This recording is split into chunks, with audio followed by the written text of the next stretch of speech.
3. Hey everyone, we are the students of the class 10 and going to do the drama on the chapter before. I am Rehan Khan as the narrator. I am Muhammad Riaz as a soldier. I am Safar as a Rayappa.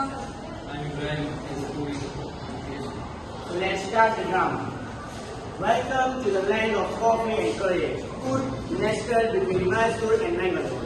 Located where tourists come and looking around. Wow, the air smells like coffee and tea. Where am I? Exactly. You are in Punjab, also called Food, the land of brave earth and lost dreams. Lokesh was very excited to learn more about the coast. What makes the coach so special? Everything, our coffee estates, rainforests, and of course our brave people.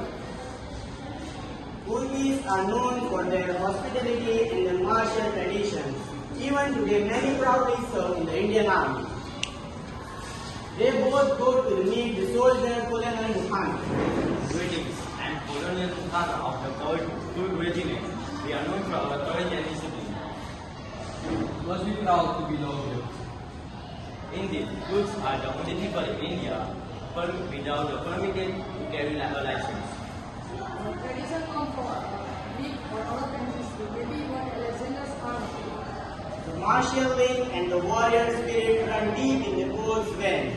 They are more excited to learn more about the nature and the culture of the coast. What about the nature here? It's beautiful.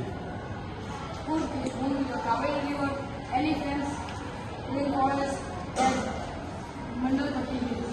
Adventure seekers come here to raft, trek and explore the wild side of nature.